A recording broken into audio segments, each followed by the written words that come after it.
محترمو وطنوالو سلامونه نیکی هیله د تش په نوم مذهبي ډلې مولا او چڼې یو وطن کام او ملت ته تاواني ولې وي دغه همیش هر دښمن ته ګټور ولې وي عزیزانو د موضوع ډېر نازک ګمبیر ډېر تاریخي ده د دغه تعلق صرف د مسلمان سره نه دی دا د ټولو مذهبونو په حواله سره هم کیسه هم دغه رنګ ده نو دغه تاریخ په یو ویډیو لاګ کې را جمع کول خو به راته ممکن نه وي خو مختصر ذکر به وکړم چې زمونږ په وطن کې چې کومه مذهبي ډلې دي په افغانستان کې خو ډلې نشته په پاکستان کې سیاسي ډلې دي مذهبي دغه مذهبي ډلې نه دي دغه فرقایي ډلې دي مثلا جمعیت العلماء اسلام دا د دیوبندیانو پارټي ده په دې کې شیعه بریلوي یا وهابي نشته جمعیت العلماء پاکستان د بریلویانو پارټي و مولانا شاه احمد نوراني یې مشر و بیا د هغې تقسیم راغی موجوده تحریک لبیک د هغې یو څانګه ده دا بریلویان دي په دې کې بریلویانو نه علاوه نورې فرقې نشته د شیعاګانو خپله پارټي ده بیا تقسیم شولې هغې خپله سیاسي پارټي دي په هغې کې نورې پارټیانې نشته جماعت اسلامي ته به دغه دیوبندیانو موجودیت وي چې دا بله فرقه ده محدودیت بیا سیاسي اتحادونه جوړ شو نو هغه الزام اوس پې نه لګي خو جماعت اسلامي کې هم دغه فرقې داسې نه ځایږي ټولې نه ځایږي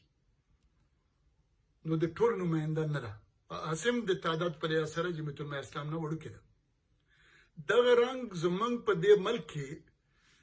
چې کوم جهادي تنظیمونه جوړ شوي دي د جهاد په نومونه دا هم اسلامي نه دي دا فرقایي دي لشکر جنگ وی سپاه صحابه جیش محمد لشکر طیبه طالبان او دغه رنګ نور دغه رنګ په دې پاکستان کې چې کومه مذهبي ادارې جوړې شوي دینی مدرسې جوړې شوي دي دغه هم د مسلمان په چنده یا د مسلمان ملک په وینا نه دي جوړ شوي د دې سلیبس د مسلمان ملک سلیبس نه دی دا د نبراسکا یونیورسيټي سلیبس دی دا خو د سوشلیست روس د مقابلې دپاره چې کوم جهاد پیل شو نو پاکې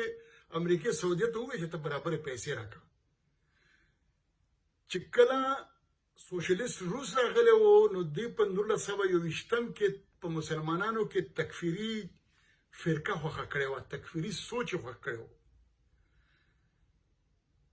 چې دغه به موږ ته کاره کوي دا به موږ د روس خلاف جنګو دوی فیصله کړې وه چې موږ به اسلام د یو وسلې په توګه مسلمان د جنگ د خاشاک په توګه جمع کوو 1921 کې دغه بیا په دې دینی مدرسو کې چې کوم پاکستان کې جوړ شوی دا نصاب عملی شو بیا دغه نصاب د ISI د بریګیډیر یوسف په ذریعه باندې وسط ایشیایي ملکونو ته د امریکې د نبراسکا یونیورسيټي اسلام خور کړی شو نو دغه نصاب مسلمان ملک نه و جوړ کړی دغه چندم چې ورکړی شوی د نیمه سعودیه نیمه امریکا وه خو د دغه انتظام ټول چې کوم و دا ISI ته حواله شو خو حکم چې کوم و دا د امریکې و په هندوستان کې برصغیر کې هندوستان د هغه وخت هندوستان کې چې پاکې موجوده پاکستان موجوده بنګلادیش شامل و په دې کې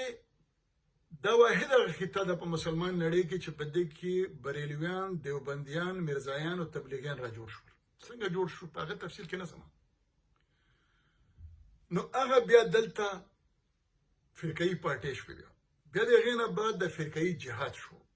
نو دا تکفیري جهاد چې کوم دی دغه په افغانستان کې زمونږ په وطن کې عملي دی تر ننه پورې خو خبره صرف زمونږ په هده پورې موجوده نه ده په اروپا کې چې کله د چرچ حکمرانی وه او کاتولیک او پروټسټنټ به سلطنتونه فیصله کول نو دا د اروپا د دور تاریخ ترین دور د دې نه سونو کالو کې راوتلي دي. د دوی حال زمونږ نه بدلو. دوی به یو بل سوځول، د یو بل نه به د وجود برخې کټ کولې. زمونږ خو جدید خبره د بخت خودکش جاکټ دی. د دوی خو به سوځول، برخې به ته کټ کولې. بیا د دې مذهب په نوم باندې هلته هم شناخت ختم شوی. دا د روم کلوزیم چې کم دی 2.5 کاله کم چې د دنیا یو عجوبه ده په اولنې 10 عجوبو کې، چې کله هلته عیسایت راغی نو د ټول نه اول یې د روم دغه قامي افتخار روان کولو کوشش وکړو. نو چې کوم ویټیکن سټي یې جوړه کړله نو هغه د دې کلوزیم نړۍ شوي کلوزیم په ماربلو جوړه کړه. نو بیا بلې مثال بیا د ایران درکم چې په ایران کې د شاعران خلاف، رضا شاه پهلوي خلاف توده او خلق پارټیو یو منظم انقلاب را جوړ کو، ولسی پاسون را جوړ کو. خو د میډیا خو د انګریز جبی په لاس کې دا چرته به تاسو د کرکټ، هاکی، فوټبال یا خبرونه یا تبصرې د ایتالوي، فرانسیسي، جرمني، چینی یا روسي ژبه کې نه اوریدلې، یا انګریزي ژبه کې اورو، یا د هغې انګریز ژبو ادارو په ذریعه باندې اورو. دغه نمونه په ایران کې هم دغه انقلاب چې راتلو نو د دې لیډر نوم نه راتلو. دا ذکر نه کېدو چې دا توده او خلق پارټي کې د پارټو ذکر نه، د هغوی بلیک آوټ و، میډیا د هغوی نه وه. نو اول خو امریکې کوشش وکړو چې رضا شاه پهلوي بچ کړي، خو چې بچ یې نه کړی شو. نو بیا خو دوی سوشلیست ځکه نه راوستلی شول چې خو اسیم دښمنانو، بیا په افغانستان کې راغلي وو، نو بیا په ایران کې څنګه راوستل. نو دوی په عراق کې جلاوطن خمیني نه په دې میډیا په ذریعه سره لیډر جوړ کو. د ایران نه خو د لیډر ذکر نه راتلو. نو د خمیني ذکر روان شو، ټول دنیا او ټول ایران دا وګڼل چې بس خمیني لیډر دی او چې کله په تهران کې کوزېدو نو توده او خلق پارټي هم د دې استقبال ته راغلي وو، ځکه چې هغه شخصیت پرست نه وو، هغه انقلابیان وو. خو چې کله د خمیني حکومت راغی نو د توده او خلق پارټي داسې ورجولې، داسې کرش کړې، داسې ختم کړې، داسې نسلکشي ورسره وکړه، داسې بیخې ورله وویستو چې که امریکې رضا شاه پهلوي به راوستلی وي نو هغه دا کار نشو کولی، داسې لکه څنګه چې خمیني وکړو. حالانکه خمیني د امریکې سړی نه و، خو هغوی ته پته وه چې لار یې زموږ ده، دا به همغه کوي چې کوم موږ غواړو. د دې لپاره د خبرو ضرورت نشته، د ده ذهن داسې دی او دا کار یې وکړو. د ده بل مثال به د فلسطین درکم. د فلسطین یو تنظیم و PLO، پیلسټاین لیبریشن ارګنایزیشن، د دې مشر یاسر عرفات. د دوی د تنظیم او د فلسطینیانو جدوجہد په ذریعه باندې دلته دومره حیثیت حاصل و چې دلته د یو ملک د سربراه حیثیت په ملل متحد کې هم حاصل و. د چې دورې باندې ملکونو کولې د ده به هغه نمونه د ملک د سربراه په حیثیت سره استقبال کېدو. د امریکې دا چېرته خوښه وه، دا د سعودي هم نه وه خوښه. نو آیا څنګه نه ونړولو؟ د هغه د مقابلې لپاره موجوده حماس تنظیم د پیښور په یونیورسټي ټاون کې جوړ شوی دی. د اسامه استاد عبدالعظم د دې کې موجود و. بیا څه وشو؟ بیا حماس تنظیم اولنی کار دا وکړو چې هغه PLO راوپرځول، ویې وجل، فسادات وشو، قتلونه وشو، هدفي وژنې وشولې. نو بیا فلسطینیان چېرته لاړل؟ بیا تاسو وګورئ څه چلو شو. څلورم مثال به د دې افغانستان درکم. افغانستان د سکندر اعظم، هلاکو خان، چنګیز خان، د مغولو، د انګریزو، د امریکې او د روس مقابله وکړه، خو د تکفیري جهاد په ذریعه باندې داسې ورجودلی شو چې د دومره جنګیالانو افغانستان تباه نه کړی شو. د مذهب په نوم باندې، د جهاد په نوم باندې داسې راوپرځولی شو چې د دې نه د آزاد کشمیر ماډل جوړ شو. موږ به سوچ کولو چې د افغانستان نه به آزاد کشمیر څنګه جوړیږي چې کله مذهب د یو افیم په توګه باندې استعمال شي نو بیا داسې کیږي. نو بیا څه وشو د دې وجه بنیادي څه ده روس خو ځان له خبره ده امریکا ځان له خبره ده اخر دا کیسه څه ده دا د اروپا د تاریخ نه دا معلومه ده چې د مذهب او د ریاست جدا جدا مقام دی مذهب ځان له شي دی ریاست ځان له شي دی که مذهبي انسان ته د تنظیم ورکو تحریک ورکو ریاست ته ورکو نو دا مثالونه ډېر کم مې پیش کړل دي نه ډېر مثالونه نور شته دی هغوی نه به دا حال جوړېږي نو چې کم ملکونو کې دا جدا شول هغه ملکونه هغه قامونه سلطنتونه هغه مخکې راړل زمونږ مولا زمونږ خو پادري نه دی کاتولیک او پروټسټنټ خو نه دی نو اول خو دا فرقه دی بیا مسله د دای چې د ذهن نه په د ذهن ته خو کارخانه نه ورځي کنه سړک جوړول خو نه ورځي بجلی جوړول خو نه ورځي تجارت خو نه ورځي کمپیوټر خو نه ورځي خارجه تعلقات خو نه ورځي د ذهن ته څه ورځي د ذهن ته دا ورځي چې زما جامې د څنګه